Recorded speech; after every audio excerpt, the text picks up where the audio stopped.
Hi, everybody. Welcome to Love Talk. Today, we're going to be speaking to a wonderful artist born out of Jamaica.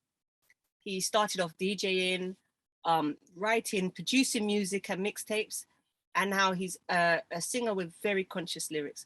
I'm very happy to welcome Ras Kyleon. Yes, I. Hi, Ras. All right. So, welcome to Love Talk. Thank you so much for blessing my platform. Yeah, man. Thanks for having me. Okay. All right. So, let's get started. Where in Jamaica are you from? I'm in Kingston. Well, I was born in Montego Bay, but uh, left when I was a baby. So Kingston is where home is. Yeah, I mean, growing up here, it was a regular life, regular childhood. You know, both of my parents were in my life for my whole life, so that's always a plus. You know what I mean? I wasn't ever short of anything really. You know what I mean? The light was always on, and we always had dinner available and thing.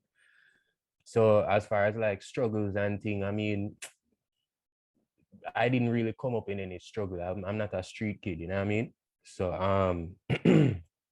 and then it was just a regular thing. You go to school, make sure say you get good grades. I had to be involved in sports and those kind of stuff, you know, just I guess that was my parents' way of keeping me busy.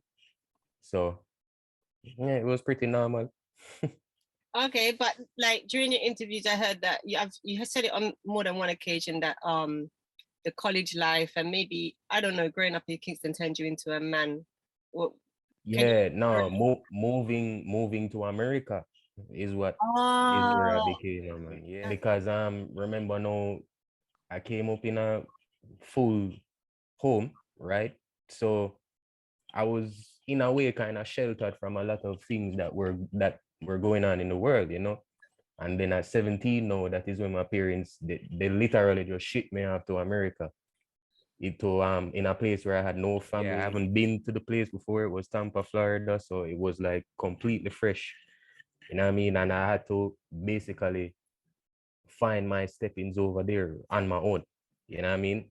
So in a way that was kind of challenging, you know what I mean? Because at first you go over there, it's not like I was a citizen over there at first. I was barely a resident. So I mean, even to find work was challenging, you know. So when I just got to college, I remember the first thing I did for money was I'd be a DJ playing at like these little dorm room parties and such. And that's how I made my little spirit change. And then yeah, after that I remember I moved to Washington for a year because I guess I guess my discipline was kind of like slacking in Florida. So I actually got suspended from that college. You know what I mean? Went to Washington. I was living with my grandmother. Um, Continued school and I started working over there because I got my residency papers by then, right? And then moved back to Florida after a year. And you know, by then I learned enough about the hustle, if you know what I mean. So that's pretty much what it was. And then I finished school. When I finished college, that is when things got really real, you know what I mean? Because it's not like I had a dorm. I, in school, I was under financial aid, right? So FAFSA was paying for like the dorms and stuff and like the food and stuff, you know what I mean? So when you graduate college and you no longer have financial aid, you know what I mean? That is when things got really real. And I had to like focus, and it was all about the hustle from there. And I had to make my own way in Tampa, Florida. Yeah. so when did you actually start making any music at all? When did anybody realize that you were ever making music? Was this before Florida, before the move? Yeah, man. So I remember in high school now, I had just discovered that I can get instrumentals off of like songs that I liked. So that would be the beat alone. And then I would have a link to get certain acapellas from people who had studio links, you know what I mean? Like, and back then dancehall acapellas were like rare, very rare to find, you know what I mean? And if you even found them, it would be a dub plate that some artists did for some other sound system. Yeah. So the artists would be like constantly mentioning their names and stuff. But anyways, when I got a hold of the instrumentals and acapellas, I started off making like little remixes, you know, and then I would make CDs full of those remixes, you know what I mean? So that is how I started learning how to mix music a little bit. And then as I said, going into college now, when I was like playing at the dorm room parties, I'd do like little promo tapes, um, which would have remixes and regular mixes, you know what I mean? So somebody could pop the CD in at a party and it would be just like I was playing, you know what I mean? And that is how it has started. Around that same time now, uh, around that same time actually, I knew I wanted to make beats. I wanted to be a producer. So the first beat I made I was actually in 10th grade. You know, it was a basic beat then, you know what I mean? But it picked on from there and me and my friends would, you know, like freestyle and thing over the beats and stuff just for fun. You know what I mean? And then when I got into college now and I remember that there were other aspiring artists on the campus as well who like rap, you know. So somewhere down that line is when somebody must have found out that I made beats, and then before you know it, like the whole school knows I make beats now. So everybody who was like an artist would come to me and say, "Yo, make me a beat, or you have any beats for me?" And reread it. So that is when I started focusing on that, just making beats for these artists. You know what I mean? And then I guess because I'm from Jamaica, they're like, so how come you're Jamaican? Jamaicans are all about music. How come I never heard you sing anything or whatever? I'm like, dude, I can't rap. You know what I mean? I'm just a beat maker. You know what I mean? And then one night they were freestyling, and then they handed me the microphone, and I just started to just play around on it, and everybody was like, whoa, you know what I mean? Like this quiet kid right here can talk all of these rhymes, you know what I mean? And it's like that is really how it started. So I wasn't really aspiring to be an artist in the first place. They were just the ones who said, dude, like you got a talent and the brain is a horrible thing to waste. So you got to get things cracking. Okay, so when you finished college, Mm. at what point did you decide that music is not funding your living enough? How did you then start to gel the musical lifestyle, find your feet? Well, you see, when I just came out of college, I kind of, a part of me kind of like stopped doing music, you know Right. what I mean? Because the priority then was to eat food, you know what I mean? So yeah, we would still do our little freestyle things here and there just for fun, you know. Um, but it was music didn't really become a focus until maybe a few years after college when I started booking up on people again who were wondering like, yo, like, you know, I hear you doing these freestyles for fun and thing, like why aren't you taking it seriously, you know? And it's after a while I started hearing it over and over again from different people. I'm like, ah, you know what? Maybe I should be looking at this. You know what I mean? So at this time I was probably like maybe 23 turning 24 kind of thing. You know what I mean? And I started going to studios and just hanging out with people who were also on the same mission. And I just wanted to see what the environment was about, what the politics were about. You know what I mean? And it just naturally happened, yo. Before I know it, I'm in the lifestyle. You know what I mean? I'm going to studios myself, trying to record my own songs, and I found myself writing more songs, like legitimate songs with structure this time, as Yeah. opposed to just a simple freestyle. You know what I mean?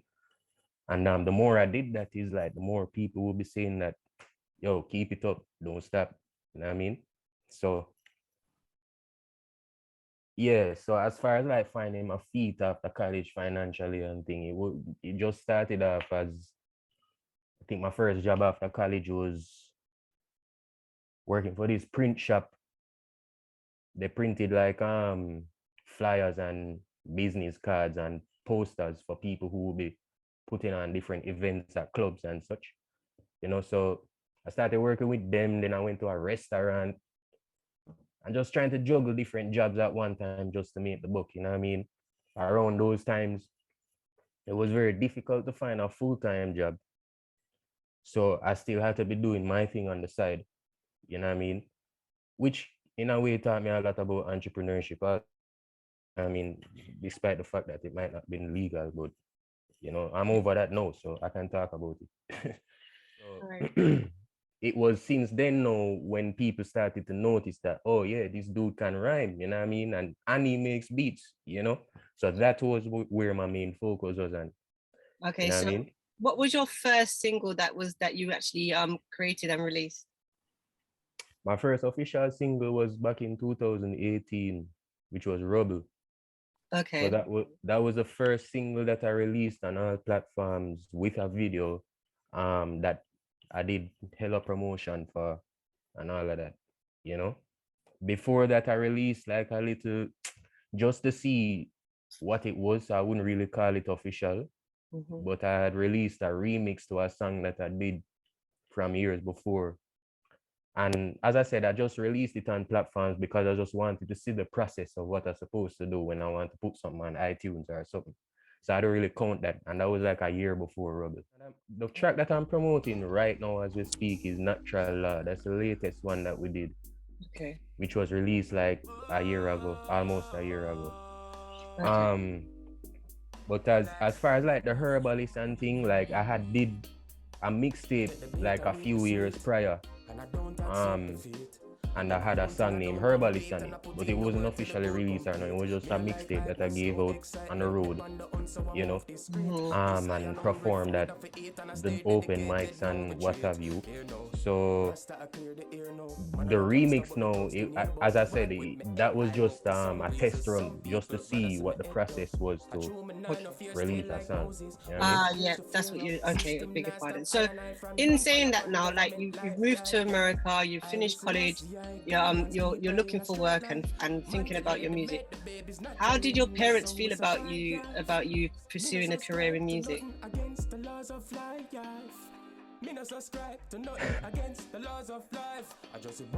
Boy, I mean, God bless my parents still. But I, I'm not sure if they fully believed in it. You know what I mean? Like they they were more leaning on the side that it was a waste of time. You know? So, and I mean, you know, when I look back in retrospective, those times I was still new. My voice was not nearly as how it sounded now. You know what I mean? So I was very new, a baby into the thing.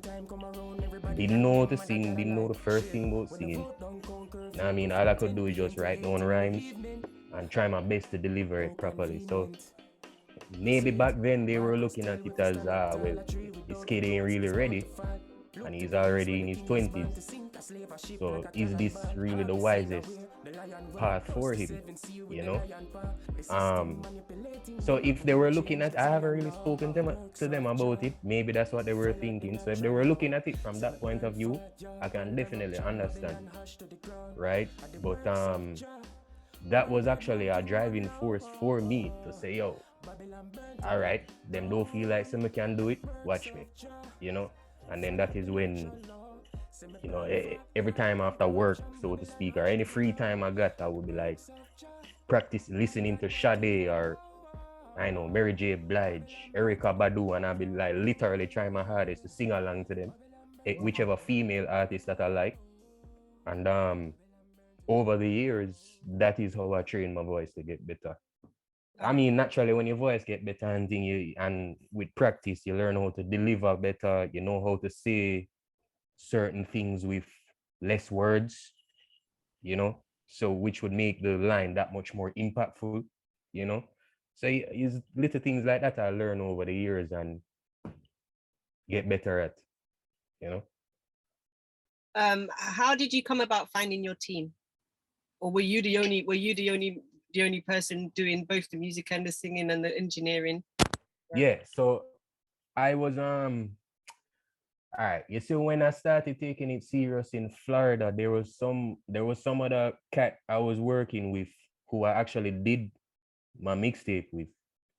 I don't know if he's still doing music, but he went by the name of G7, right? And he, along with myself, we both made beats. He actually knew how to mix the vocals, like the recorded vocals onto the beats. He at that time he knew how to do it better than I did, you know. So at that time it was really literally just me and him, you know what I mean? Before that, I was kind of like collaborating with another brethren of mine who went to the same college as me, as a matter of fact. I haven't spoken to him in a while.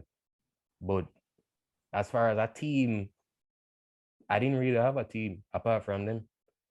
You know, so I was doing everything myself. Okay, You all know what I right. mean? So I want to get to your content because I love, like I say, I love the way you put your words together, and I like the consciousness that you speak. So I understand that for your self-awareness, you studied quite a few different religions. Well, yeah, I mean, growing up in college and thing, no, I guess college, going to America, as I said, I wasn't in that area before, didn't have no family. So it was me by myself up in my thoughts and thing. And I don't know, being the intuitive person that I am, I like to read, you know what I mean? And I like to gain insight, and especially on history, you know? So um there are people in my family who are like Christian, Roman Catholic and stuff. And the college I graduated from is actually a Catholic college, right? So, and then of course, coming up in Jamaica, you see Haile Selassie flag more than the Jamaican flag. You know what I mean? So it was and this is a key part. I don't, my immediate family isn't religious. So the people who are Christians in my family, they're like cousins and uncles but as far as my father and my mother, we didn't grow up in a religious home. You know what I mean? So that that right there, I guess, left my mind open to how other people would live their lives. You know what I mean? Like if you're Jewish or Muslim or whatever kind of Christian you are or whatever.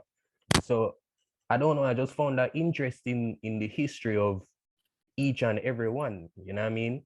And it's when I started, for example, with Christianity, when I find out how Roman Catholics became Roman Catholics then through the Crusades and all of these things, and I'm like, okay. I mean, no offense to any Catholic, but the tactics that they use to spread the word of this Jesus fella is the same tactics pretty much that the terrorists, not Islam people, but like the bad terrorist people are using, right? Like ISIS then. It's the same tactics that ISIS using to get people to say Allah or Muhammad. You know what I mean? So it's like, okay, that right there is just telling me that religion is division, which leads back to the same thing that I always hear the Rastaman them saying growing up, that religion is division. So I'm like, all right, so why would I want to be a part of this then? You know? That was actually my first introduction to Rastafari, you know what I mean?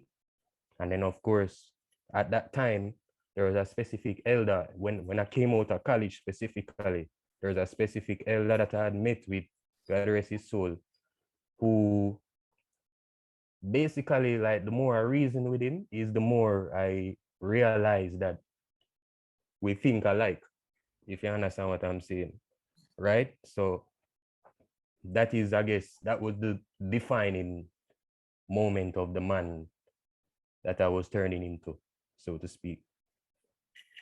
Okay, so you know what, this leads me Yeah. to Triller in Manila. I told you I love that track. I find it very conscious and educational, right? But there's a part of the song where you say they tell you to go back to where you come from, and you was like, okay, give me my repatriations and I'll go.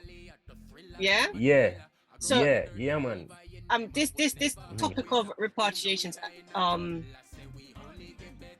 in what form, like if we can talk about that for a second, in what form should repatriations be given? Monetary, land? All right. You see, first of all, let me tell you the context of where that was coming from when I said it in that song, right? Florida is that is a part of the Confederate zone of Jamaica. I'm here about Jamaica, of America, right? So I'm not sure if you're familiar with like the history of the Civil War between the North and the South in America. Long story short, I was in the belly of the beast of all of these racist white people. You know what I mean? And a lot of them, especially when I would express my disgust in how people can really move, like how people really are over there, especially if they haven't like been outside of Florida, so to speak, and they came up in a Confederate family. If you listen to their views, they're kind of like very shaky, very discriminant. And anytime I would express my disgust for those kind of people, a lot of them would say, well, why don't you go back to where you come from, Jamaica? You know what I mean? And I'll be like, how dare you tell me that, dude? First of all, I'm on my way to getting my citizenship over here, right? I came over here because over here is supposed to be a land of opportunity, right? And when I'm trying to make the best man out of myself over here, and I'm simply just expressing the disgust for the things that are not right over here, you're now going to come back and tell me that I need to just go back to where I come from? No, dude, this is America. This is supposed to be a land for everybody. What them say, the land of the free and the home of the brave.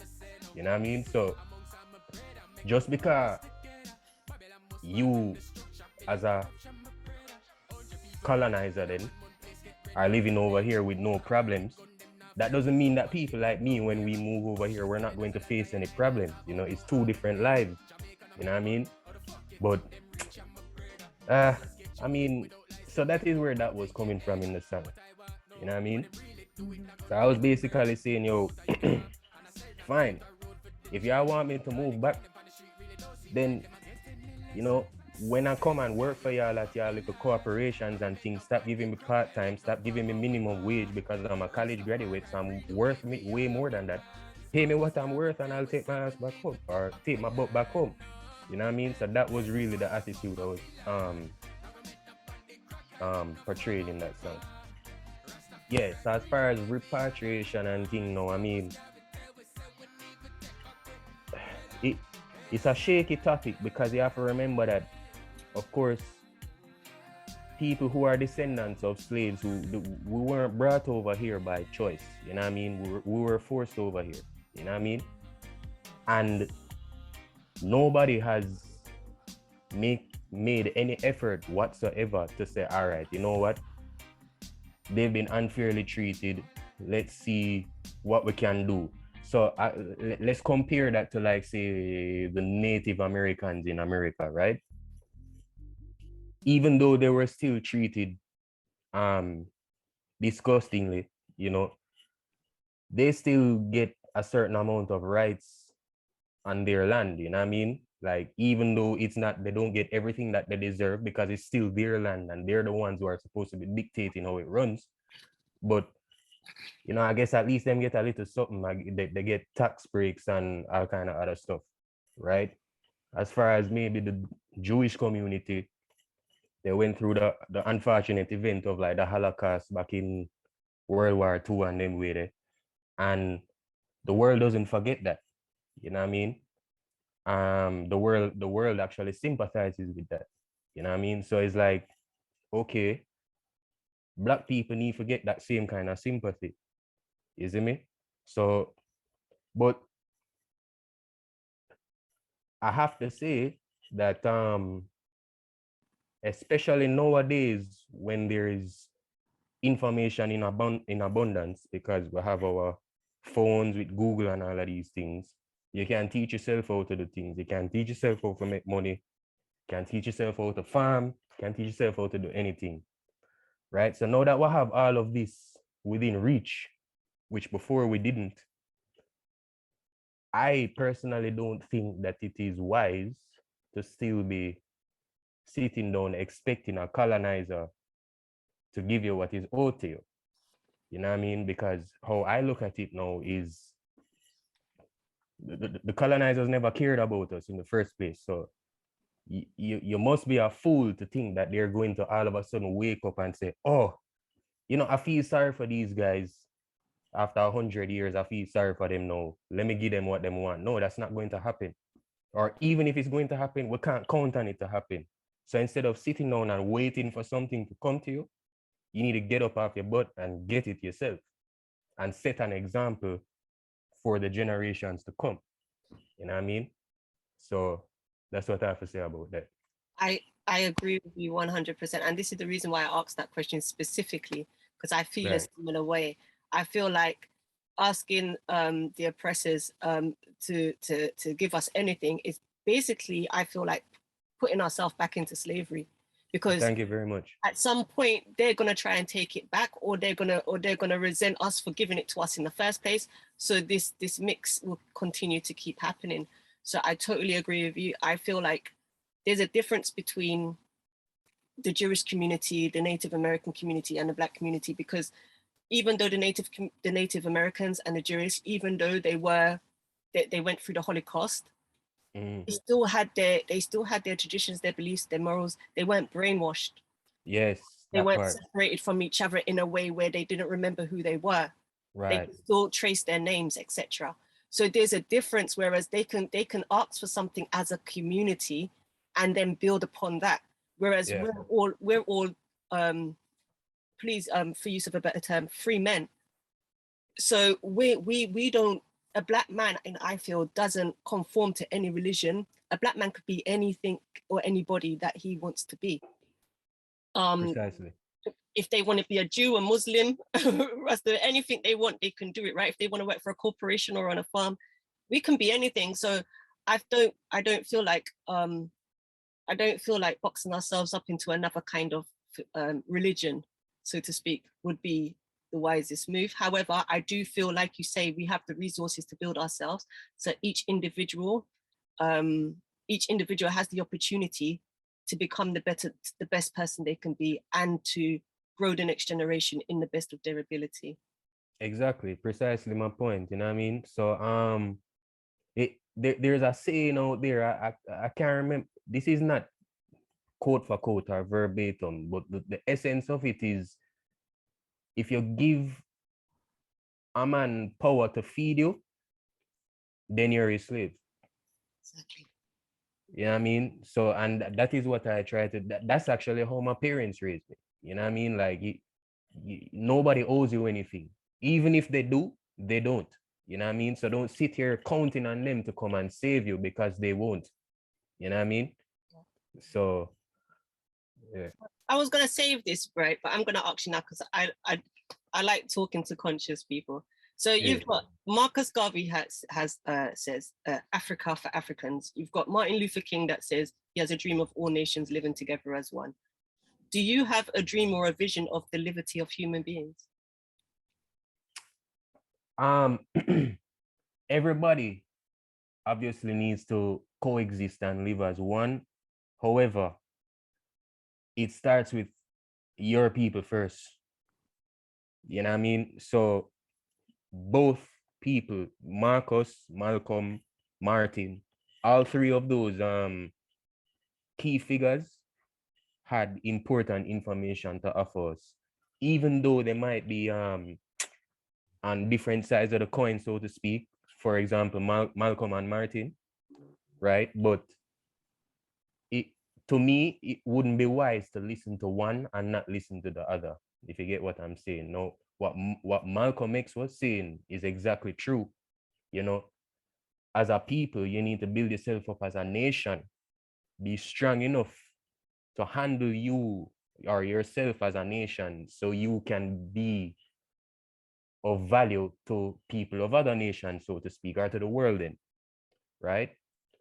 What Martin Luther was saying was, he wasn't really talking about building a nation. He was basically talking about we should be as much accepted at the same table as the colonizers. You know what I mean? No matter what color your skin or whatever the case may be. You know what I mean? Both are true, but I feel like Malcolm's vision would have to be looked at first before Martin's vision could come into play, if you understand what I'm saying. I'm right? totally following you. I'm totally Yeah. Yeah. So I mean, look, look at it this way. When you're on the plane, right?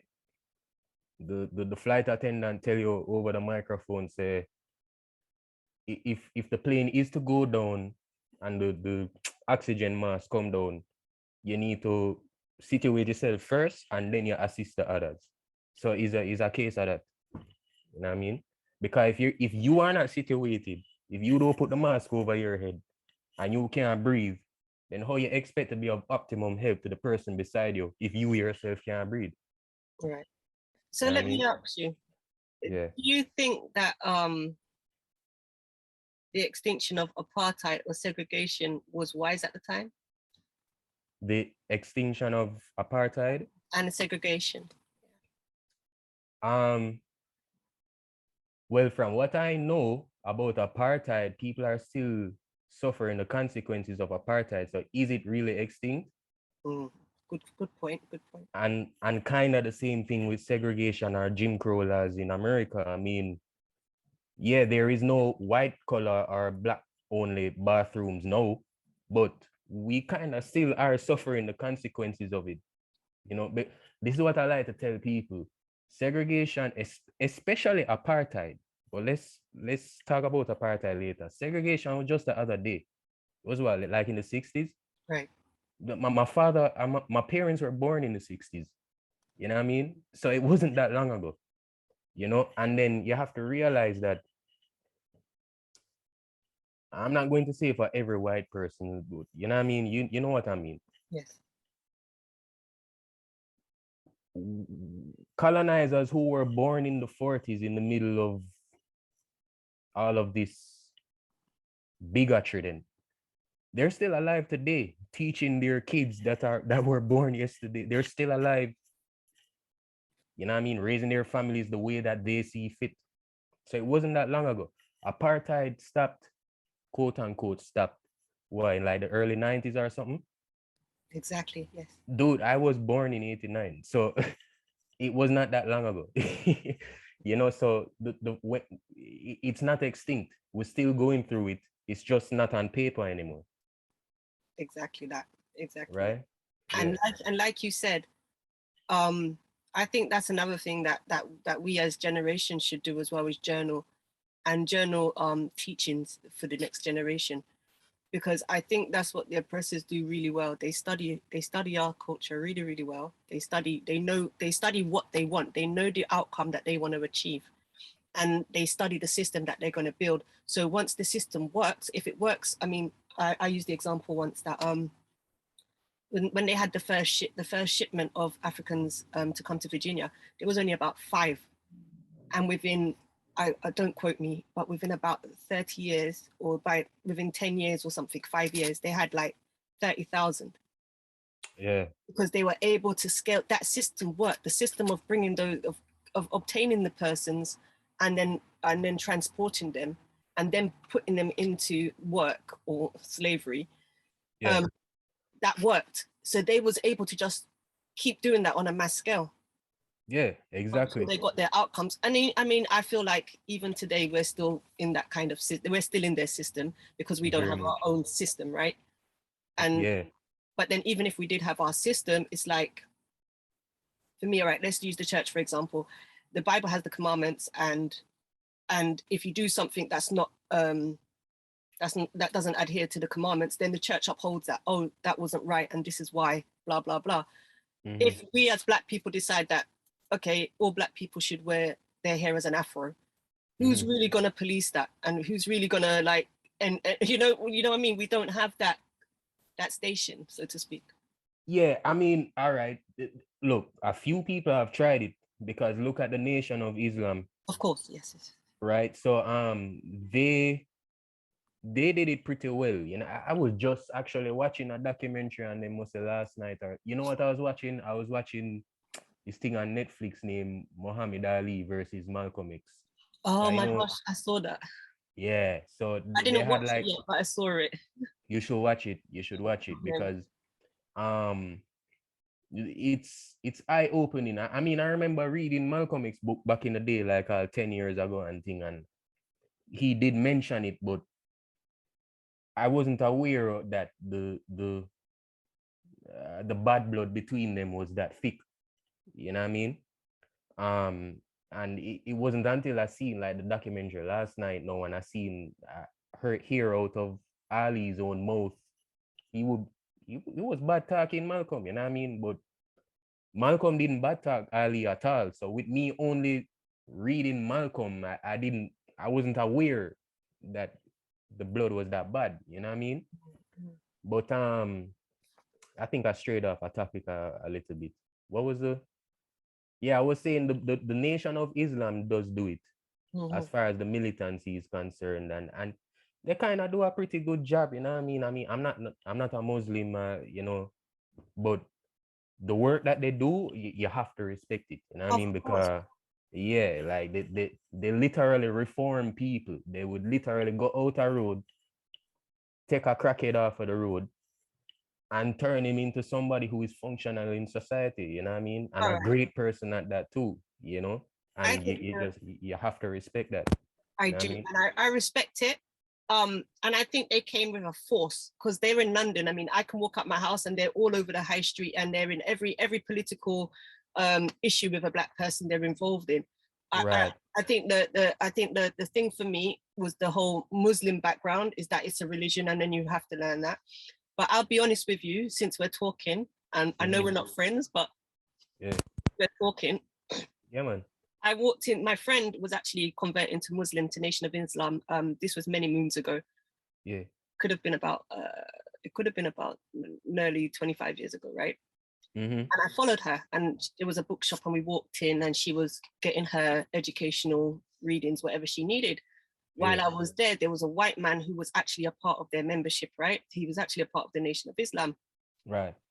And we ended up having this conversation about because my parents are Christian, right? Oh. Pentecostal. Uh-huh. So we ended up having this conversation about the Bible and whatever the case may be. Right. And there were other black men in there. There were other Black Nation of Islam men in there. And this white man asked me what my surname was. And I told him my surname. And they all started laughing at me because obviously, you know, it's not an African surname. Okay. But how they made me feel, and I know it's just one particular shop, how they made me feel, I walked out the shop and I stood in front of the window. I just walked out the shop, put my headphones on and stood in front of the shop because I felt disrespected that me as a black girl has walked into the Nation of Islam, a shop in the Nation of Islam. You have a white member who's there. And even if I'm incorrect, none of the black men there defended me or educated me into speaking or being able to be upheld. Yeah, and that is where how can I word this? That is the shortcomings of the nation then. And it's not just the nation that is guilty of that, you know. You know what I mean? Because hey, you have some Rasta who is guilty of that too. I mean, my skin is very light. People even be calling me white sometimes, you know what I mean? So, and my hair is like very soft and thing, you know what I mean? So you do have Rasta that I've come across who they will be talking to me condescendingly too because they're like, yo, what the hell does this guy know? You know what I mean? But I try not to make it bother me because the thing is, if they really think like that, that just means that there's a whole lot of information that they're missing. You know what I mean? Because you can go back into slavery days again. You don't even have to go back in a slavery days. You can talk about today. You can put me as a light-skinned guy around a real European white person, blue eyes, blonde hair and thing. They're not accepting me. They know that I'm different. As a matter of fact, they refer to me as black. You know what I mean? And they treat me as such too. You know, so that right there, that kind of situation right there, it all that does is emphasizes a lack of education, so to speak. And there's no better way to put it. You know, especially in a time like this where information is abundant, there is no excuse for people to be ignorant now. So you just have to call it for what it is. Now, another fun fact that and I was just thinking about this last night too, right? Regarding Muslims and things. Or the Nation of Islam in specific, I should say. They're under the impression that, you know, for example, Muhammad Ali, his name was Cassius Clay, right? A European name, right? And then he's convinced because Elijah Muhammad told all of them that, look, the names that I'm going to be giving you now is from your ancestry, straight out of Africa and these things. Muhammad Ali, fine. But it's actually deeper than that, because before the transatlantic slave trade, which the Europeans were the ones who ran that part, Arabs enslaved Africans before that, which is why the whole of North Africa is predominantly Arab. You understand what I'm saying? Meaning Algeria, Egypt, Libya, and Morocco, and those countries, right? So for you to be saying to these people that, oh, my name is Muhammad Ali, no, so it's a black name. Actually, no, it isn't. It's an Arab name. You know what I mean? So that's what I have to say about that. You know what I mean? No, we still can't deny the fact that it has still helped black people to come out of the rut that they were in America. Yep, agree. But it's deeper than that. You know what I mean? Yeah. So it's almost a case like even Malcolm X, before he died, he realized this as well. Mm-hmm. You know what I mean? That's why he started his own little mosque and thing when he had the fallout with Elijah. You know what I mean?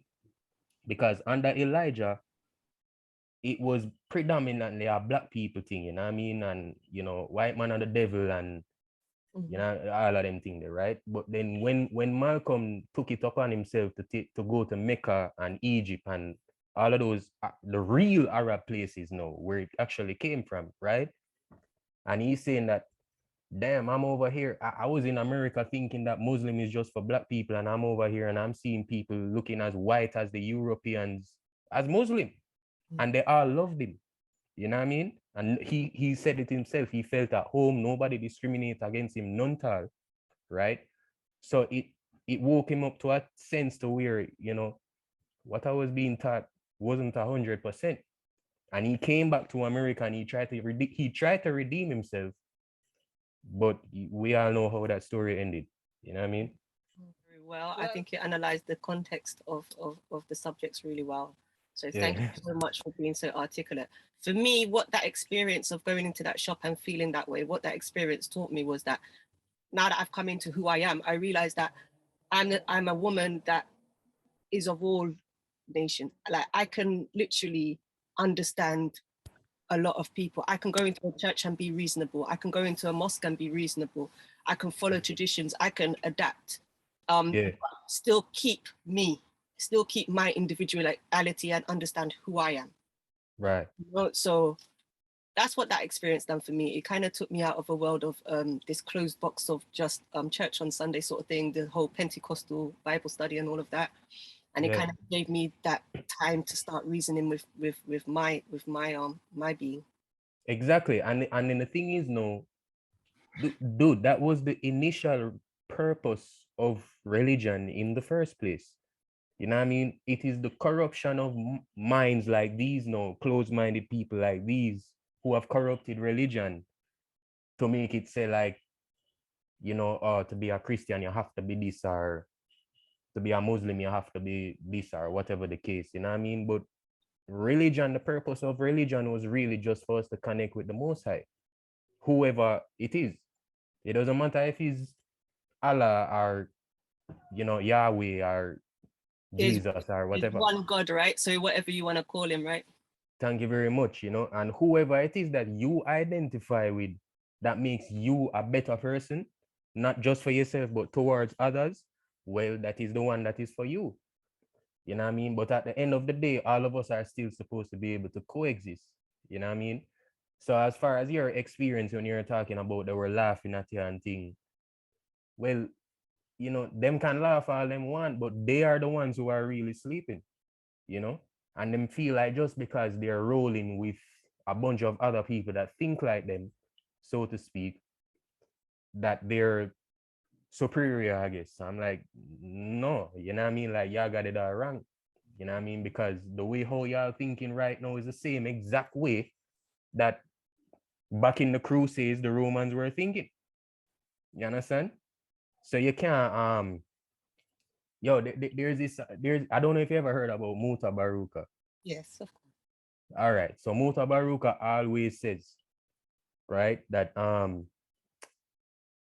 what is the sense of changing Jesus from white to black if the black Jesus is going to be doing the same exact thing that the white Jesus is doing? So, and it's true. You know what I mean? Like if you're going to be a black man as a Christian, right? Or as a Muslim, just like those guys in the bookshop, right? But then you're doing the same, you have the same segregated attitude towards people that the white man had towards us, then you're no different. You understand what I'm saying? Yeah, exactly. So another point like this could be the country of Liberia in Africa. Now, to my understanding, this country was basically recolonized by America, and the Black Americans of that time moved over to Liberia to start their life. You know what I mean? Start their own nation then, so to speak. But when these Americans, Black Americans, moved over to Liberia, they were treating the indigenous people of Liberia the same way that the white man was treating the black man in America. So how are you different? Exactly. You understand me? So that's what that is. And that goes to show that it doesn't even that leads us to kind of like, it doesn't really matter the race anymore. You can see a man's face, but you can't see a man's heart, right? Thank you. It's all about the type of person you want to be and the type of energy that you want to put into the world, right? Right, exactly. All right. Exactly. Okay, so I also want this interview to be beneficial to your career. So bringing it back to the music. Yeah. Are there any artists you would like to collaborate with? Are there any collaborations in the foreseeable future? Right now I'm just focusing on doing my thing. You know what I mean? Like the only artists I wish to really collaborate with are my friends. You know what I mean? Like I don't care to collaborate with any name brand artist or whatever. Now, if the opportunity arises itself and the chemistry is right, which is very important to me, then yes, things can happen, but that's not a priority for me right now. I just want to do my own thing. I have a lot of things to say in music. I want to make sure I say those things first before I even think about collabing with somebody else. But I am open to collabing with my friends who have been there from the start when when I was struggling and never have no food to eat, and them way there. I'll collaborate with them because they know who I am and what I'm about. You know what I mean? All right. So let me So give you yeah. the stage. Go and pick up those people and also speak to your audience and let them know what's happening and where they can find you. Yeah, man. So big up to Con White. As a man said, big up to Jaffax. You know what I mean? Big up to Copperflex. And if there is anybody else that I'm forgetting, don't feel no way. You know what I mean? You don't know Cubans for life, is a man say. So and yeah, in the future, I do for this year, the plan is to release at least another 3 more songs. I actually have one that is in the process right now. It's an Afrobeat thing with me. Oh yeah, big up to Divi Music. So it's a sweet young lady that her voice is amazing. You know what I mean? And I've just made a song with her, which is supposed to be the next release, hopefully within like 2 months or so. And I hope to do more work with her also. So that's Divi Music, Divvi. You know what I mean? So we can look out for that and then maybe 2 more songs for the year. And I'm trying my best because it's all independent. Everything is coming out of pocket. You know what I mean? So I do hope to keep the momentum up throughout the years to come. I mean, I see with your Wu-Tang, one of my college friends came in with the CD and we put it in the computer and playing it. But as we put it in, this was like early, so this is early 90s. So we put it in the computer, but then this whole application, this whole program come up with like RZA talking and all of this, and you needed a password. And everybody was trying this password and they all went to lunch. But I don't know this. I do computers because it's in my blood, right? I have something with programming. Yeah. And I sat there and instead of trying out the passwords, I read the entire album cover. You know, in the CDs you used to have album covers. Yeah, those were the days, yo. Right, yeah, educational, right? Yeah. I read the entire album cover from cover to cover. And then I said, let me try this. And I typed in the password. When the man then come back, they was like, yo, how you do that? Oh, yeah, everybody. And it was just like a little 30-second message from RZA or something like that. But the satisfaction it gave me to know that, that we've done, that was good. So seeing you, I wanted to mention your Wu-Tang top from I saw it earlier on. I was like, all right, let's get to the meat of the interview. And then I can make a note of that, but I had to drop that in there. So, yeah, man, those were the days, man. I miss those days because look, I was one of those people, you know, who, you see, when my greatest gift from my parents, like the one that nothing else gave me that feeling. My first CD player. And any CD that they would get me or that I would get for myself, whatever, the original, it would, to me, it would feel like a kid and you just gave them a brand new toy. You know what I mean? So I was one of those cats who would like hang up posters and they trying to read the booklet to see like the lyrics that them spitting, and I literally read through the whole booklet back to front. You know what I mean? Sometimes I just be staring at the CD case, at the cover, just looking, and I guess just imagining like, yo, I mean, I wonder what it's like to be like these guys. You know what I mean? And then I think back in those days was when the interaction between listener and artist was on point. Right. You understand? For example, with what you just explained, you know what I mean? Like, they probably did that purposely. They probably wanted you to go into the booklet and read through all of that and try to decipher. And then when you finally got it, I bet it gave you a brand new attachment to that CD. Yeah. You know what I mean? So those were the days, man. I miss those days. If you could sit and speak or have dinner with any one person, it doesn't matter who they are, past, present, future, who would it be? Malcolm X. And the reason? Reason being is because reading his autobiography when I was fresh out of college is what opened my mind up to what the world really is. You know? And being that he preached self-reliance, you know what I mean, which is also how my parents had raised me.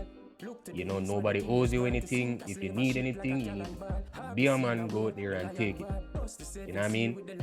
So that's why his thought process is along the same lines as to how I was raised. You know what I mean? So yeah, it will be either between Malcolm X or of course Emperor Haile Selassie. Yeah.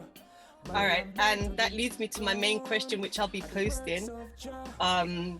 Ras Kyleon, what is your message that you are sending to the world?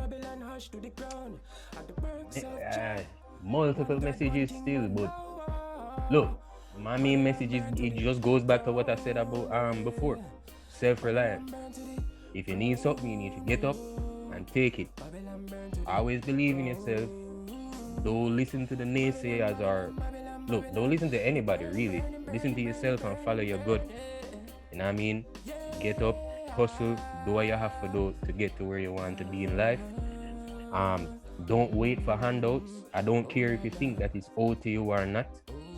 If you're going to sit down and wait for something to come to you, then in my mind, you're a damn fool. You know? So, and that is what I try to portray in the music. You know what I mean? I'm not here to try and influence anybody to be doing anything that is against the law. But a man has to do what he has to do. and you do it within reason. You know what I mean? Obviously, don't try to be hurting other people in the process. Everybody deserves life of abundance just like you. So as long as you're not hindering other people's abundant life for the improvement of your own, then I'm all for what you're doing. You know what I mean? So Thank you. All right, so tell everybody what your Instagram's account is and all your media handles. yeah, man, everything at Ras Kyleon, Raskylleon. That's Instagram, Facebook, Twitter, SoundCloud, Reverb Nation, everything at Ras Kyleon. All right. I mean, and YouTube, of course. I got 2 channels on YouTube. I got my own channel, and then you got the Vivo channel, which only 1 video is on it so far, but more will go up. You know, yeah. Well, Ras Kyleon, it's been an absolute pleasure and an honor to speak with you today. Yeah, man. All right, you have a blessed day. Thank you. Yes, guys, is bless up. Thank you for watching. Remember to subscribe so you can be notified about future interviews. Have a lovely day. If you would like to promote your music on Love Radio, find us on all social media platforms or email contact@luvradio.co.uk.